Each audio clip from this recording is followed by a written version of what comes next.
اعوذ باللہ من الشیطان الرجیم بسم اللہ الرحمن الرحیم اللہم صلی علی محمد وآل محمد وعجل فرج آل محمد ولا نتہم انا للہ و انا الیہ راجعون۔ عزیزان گرامی قدر، جیسا کہ آپ جانتے ہیں کہ آج شہادت حضرت امام موسیٰ کاظم صلوات اللہ علیہ 25 رجب المرجب ہے۔ سب سے پہلے تو امام زمانہ صلوات اللہ علیہ کی بارگاہ میں تعزیت، ان کے جد امجد کی شہادت کی، اور مومنین سے بھی تعزیت۔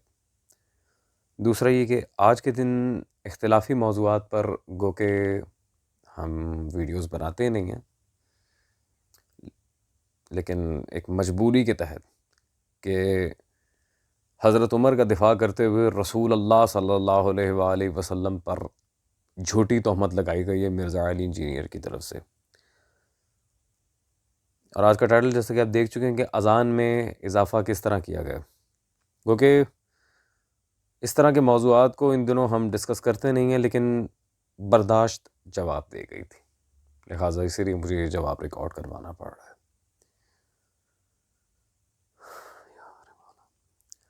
تو چلتے ہیں مرزا علی انجینئر صاحب کی ویڈیو کی طرف، اور یہ دیکھتے ہیں کہ مرزا صاحب اپنی ویڈیو میں رسول پر کس طرح تہمت لگاتے ہیں۔ کہ ہم نے یہ بھی بچپن سے سن رکھا ہے کہ اذان میں جو ہے الصلاۃ خیر من النوم جو ہے وہ حضرت عمر نے داخل کیا تھا۔ حضرت عمر نے داخل کیا تھا، تو آپ نے کبھی پوچھا ہے کہ حضرت عمر فاروق رضی اللہ تعالیٰ عنہ کیا شریعت ساز تھے؟ یہ لوگ کہتے ہیں جی وہ تراویح کی جماعت بھی شروع کروائی انہوں نے۔ تراویح کی جماعت نبی علیہ السلام نے خود پڑھی ہے 3 دن، کوئی نئی نہیں انہوں نے شروع کروائی، انہوں نے اس کو صرف ایک رینیو کر دیا کیونکہ نبی علیہ السلام کی خواہش بھی تھی۔ حضرت عمر کیسے کر سکتے تھے؟ وہ تو سنت کے اتنے عامل تھے، وہ کبھی ایسا کر نہیں سکتے تھے۔ یہ ایک بے سند روایت تھی جو ان کو بھی نہیں پتا، مشکات میں موجود ہے، الموطا امام مالک میں امام مالک نے کہا ہے کہ مجھے یہ خبر پہنچی ہے کہ حضرت عمر نے ایسے کیا تھا۔ اور آپ کو پتا ہے تابعین نے کتنی جھوٹی روایتیں گھڑی ہیں، جو امام مالک تو تبع تابعی ہیں، ان تک بھی پہنچ گئی ہوگی، تو انہوں نے اس طرح بیان کر دی، لیکن سند نہیں بیان کی ان کی، بڑا انصاف ہے، انہوں نے مرسل روایت بیان کی ہے۔ سر سنن نسائی کے اندر حدیث ہے، ابو داؤد کے اندر حدیث ہے کہ نبی علیہ السلام فجر کی اذان میں الصلاۃ خیر من النوم تعلیم فرماتے تھے۔ سنن نسائی اور سنن نبی داؤد کیا دور کی کتاب ہے؟ اور مشکات میں بھی پہلی جلد میں اذان والے چیپٹر میں آپ کو یہ روایت مل جائے گی، مشکات بھی انہوں نے نہیں پڑھی ہوئی کہ مشکات کے اندر موجود ہے کہ الصلاۃ خیر من النوم جو ہے یہ الفاظ نبی صلی اللہ علیہ وآلہ وسلم نے خود تعلیم فرمایا ہے۔ تو جو اذان میں الفاظ نبی علیہ السلام نے خود تعلیم کیے ہیں ان کے بارے میں جھوٹ بولنا کہ حضرت عمر نے شروع کروایا ہے، یہ بھی کہانی ہے۔ جی عزیزان گرامی قدر، یقیناً آپ نے مرزا انجینئر صاحب کی ویڈیو دیکھی ہوگی۔ دیکھیے مرزا انجینئر صاحب، آپ کو شرم آنی چاہیے اس طرح کی باتیں کرتے ہوئے۔ اللہ جانے پھر آپ کس منہ سے دعوی احیاء سنت رسول اللہ صلی اللہ علیہ وآلہ وسلم کر رہے ہوتے ہیں۔ دیکھیں اس طرح کی عجیب و غریب باتیں، الٹی پلٹی فلاسفیز اگر آپ رسول اللہ صلی اللہ علیہ وآلہ وسلم کی طرف منسوب کریں گے تو پھر ہمیں اس میں کوئی اشکال نہیں ہے کہ ہم آپ کی کتابوں سے اصلیت کو سامنے رکھیں، اور دنیا الحمدللہ اب ان باتوں کو سمجھ رہی ہے۔ مرزا صاحب بالخصوص آپ کا جو رویہ رہا ہے پچھلے دنوں، ہمارے چینل پہ کبھی کمنٹس وغیرہ کرنا، ہماری باتوں کی تائید کرنا، اور اس کے بعد خود جس طرح مفتی طارق مسعود کے سامنے اپنے فرار کا انداز اختیار رکھا ہے، پھر باقی سب معاملات میں بھی ویسے ہی۔ اب دنیا سمجھ رہی ہے کہ آپ کی یہ دوگلی پالیسیاں، یہ کیا ساری باتیں، اور آپ کتنے علمی کتابی ہیں۔ سب سے پہلے تو ایک بات کا ازالہ کہ تراویح کی نسبت دی گئی ہے رسول خدا صلی اللہ علیہ وآلہ وسلم کی طرف، گو کہ اس پہ دلائل بہت زیادہ ہیں، لیکن میں صرف ایک دلیل کوٹ کر کے اس بات کو ختم کروں گا۔ یہ میرے ہاتھ میں موجود ہے صحیح بخاری میں یہاں پر عزیزان حدیث نمبر 1885 اور پیج 776 کتاب الصوم پارہ نمبر 8 میں جب تراویح کے بارے میں حضرت عمر سے پوچھا گیا تو واضح حضرت عمر یہاں پہ کہتے ہیں نعم البدعۃ ھذہ، حضرت عمر نے کہا یہ بدعت تو اچھی ہوئی۔ اب آپ مجھے خود بتائیں کہ اس حدیث کو پڑھنے کے بعد پیچھے کیا رہ جاتا ہے؟ مرزا انجینئر صاحب، میں آپ سے سوال کرتا ہوں کہ اگر رسول خدا صلی اللہ علیہ وآلہ وسلم معاذ اللہ پڑھایا کرتے تھے تراویح، تو یہ حضرت عمر سے بدعت کیوں کہہ رہے ہیں؟ اور جتنی بھی اولیات پر کتابیں لکھی گئی ہیں، ایجادات کے جہاں جہاں ٹاپکس رکھے محدثین و مورخین نے، سب نے اس بات کو مانا، شیعہ سنی تمام علماء نے، کہ تراویح حضرت عمر کی ایجاد تھی، تو آپ کس منہ سے رسول خدا صلی اللہ علیہ وآلہ وسلم کی نسبت کر رہے ہیں اس قبیح عمل کے ساتھ؟ خدا کا خوف کریں۔ میں نے آپ کو پہلے بھی کہا تھا کہ یہ آپ انجینئر ہیں، آپ کا کام ہے جا کے لوگوں کو لانگیٹیوڈز اور لیٹیٹیوڈز پتہ نہیں، دینی معاملات میں دخل اندازی بند کر دیں۔ اب وہ روایت موطا امام مالک کی روایت کے مطابق مرزا انجینئر صاحب بہت زیادہ ماشاءاللہ سیخ پا ہو گئے، اور یہ کہنے کہ ان کے پوائنٹس ماشاءاللہ دنیا کے سامنے جو آ رہے ہیں کہ جی ان لوگوں کو شرم آنی چاہیے کہ حضرت عمر نے، یہ بے سند روایت ہے، حضرت عمر نے کبھی اضافہ نہیں کیا تھا اذان میں، وہ تو رسول نے کہا تھا۔ یہ وہ ایک ایک چیز پہ ہم بات کریں گے۔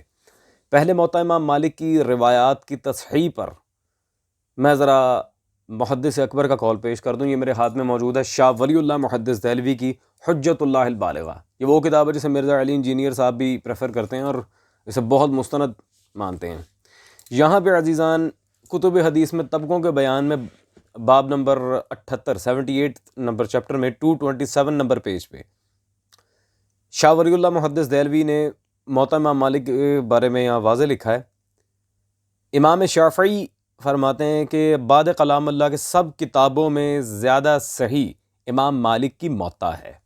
اہل حدیث کا اتفاق ہے کہ امام مالک اور ان کے موافقین کی رائے کے موافق موطا کی تمام حدیثیں صحیح ہیں، تمام حدیثیں صحیح ہیں، اور دیگر محدثین کی رائے میں اس میں کوئی حدیث مرسل اور منقطع ایسی نہیں ہے کہ دیگر طرق سے اس کی سند متصل نہ ہوئی ہو، اس وجہ سے اس کی تمام حدیثیں صحیح ہی ہیں۔ یہ بالکل واضح شاہ ولی اللہ محدث دہلوی نے موطا امام مالک کے بارے میں یہاں پہ اپنا موقف دیا کہ موطا کی، اور بہت سے علماء کی، امام شافعی کی باقاعدہ رائے ذکر کی ہے کہ موطا کی تمام حدیثیں صحیح ہیں۔ مرزا انجینئر صاحب جب شاہ ولی اللہ کے نزدیک اس کی ساری روایات صحیح ہیں، آپ کو کس نے اختیار دیا اٹھ کے موطا امام مالک کی روایت پہ اتنی چیمیں گوئیاں کریں؟ وہ چاہے بے سند قول ہے یا سند کے ساتھ ہے، اس کی تائید باقی طرق سے بھی ہو جاتی ہے۔ یہ اگر آپ کو اصول نہیں پتہ تو تھوڑا پڑھ لکھ لیں، شرم آنی چاہیے آپ کو۔ رسول اللہ پہ الزام تراشیاں کرتے ہیں اور آپ نے اپنے ہی مذہب کے اصول نہیں پڑھے ہوئے۔ اللہ ہی جانے پھر کون سے علمی کتابی، سو کالڈ علمی کتابی آپ۔ اب جو انہوں نے بہت شور مچایا ہوا تھا، مشکات میں موجود ہے، مشکات میں موجود ہے، وہی مشکات المصابی کا نسخہ میرے ہاتھ میں موجود ہے، مشکات میں موجود ہے۔ اب مشکات کے اس نسخے میں جب ہم چلتے ہیں عزیزان گرامی، ویسے تو یہ بہت علمی کتابی بندے، پیج نمبر 224 میں جب کتاب الاذان میں کتاب الصلاۃ میں ہم چلتے ہیں تو اس میں کتاب الصلاۃ کے اندر جو اذان والا چیپٹر ہے وہاں پہ یہ الصلاۃ خیر من النوم والی جو روایت ہے، جی بالکل ہے، یہ پوائنٹ نمبر 3 میں۔ اب اس کے حاشیے میں اگر آپ دیکھتے ہیں تو تیسری جو روایت ہے سندہ ضعیف، اس کی سند ضعیف ہے، وہی ابو داؤد وغیرہ کے طریق انہوں نے یہاں ذکر کیے ہیں، اور وہ لکھتے ہیں اس میں حارث بن عبید العیادی ضعیف راوی ہے، جو رسول اللہ کی طرف معاذ اللہ یہ الصلاۃ خیر من النوم والی جو عبارت ہے اس کی جو نسبت ہے ضعیف حدیث ہے۔ مرزا علی انجینئر صاحب ماشاءاللہ اس پہ اتنا اچھل کود کر رہے تھے کہ رسول نے پڑھائی ہے، رسول اللہ کے زمانے میں یہ الصلاۃ خیر من النوم تھی، یہ ہے وہ ہے۔ اللہ ہی جانے، پتہ نہیں انہیں کہاں سے خواب آ جاتے ہیں کہ جی رسول کے زمانے سے یہ چل رہی ہیں اور یہ ہے اور وہ ہے۔ عزیزان گرامی قدر، اب ہم بالکل دو ٹوک فیصلہ آپ کے سامنے رکھتے ہیں کہ یہ بدعت، یہ الصلاۃ خیر من النوم والی جو عبارت ہے، یہ رسول اللہ صلی اللہ علیہ وآلہ وسلم کے زمانہ میں بالکل بھی نہیں تھی۔ یہ میرے ہاتھ میں موجود ہے، مصنف عبد الرزاق، مرزا انجینئر صاحب انہیں جانتے ہوں گے، امام عبد الرزاق، ان کی کتاب، یہ مصنف میرے ہاتھ میں موجود ہے۔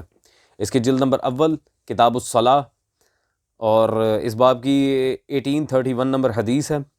یہاں پہ بالکل واضح حافظ عبد الرزاق لکھتے ہیں، فقال یا ابا عبد الرحمن متى قیل الصلاۃ خیر من النوم، یہ الصلاۃ خیر من النوم کے بارے میں جب ہوتا ہے، فقال طاؤس، حضرت طاؤس یہاں پہ فرماتے ہیں انہا لم نقل علی عہد رسول اللہ صلی اللہ علیہ وآلہ وسلم، یہ رسول اللہ صلی اللہ علیہ وآلہ وسلم کے عہد میں کبھی بھی نقل نہیں ہوا، یہ کبھی رسول کے دور میں تھا ہی نہیں صلی اللہ علیہ وآلہ وسلم۔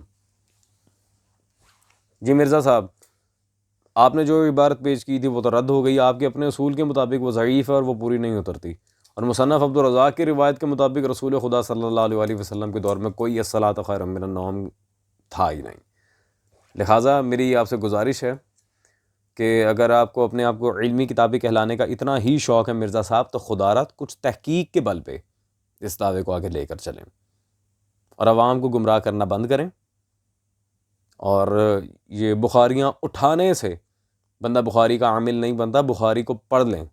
میں نہیں کہتا کہ شیعہ ہو جائیں، لیکن کم از کم اہل سنت کے یہاں جو کتب احادیث ہیں ان کا مطالعہ ضرور کریں۔ That's all for today.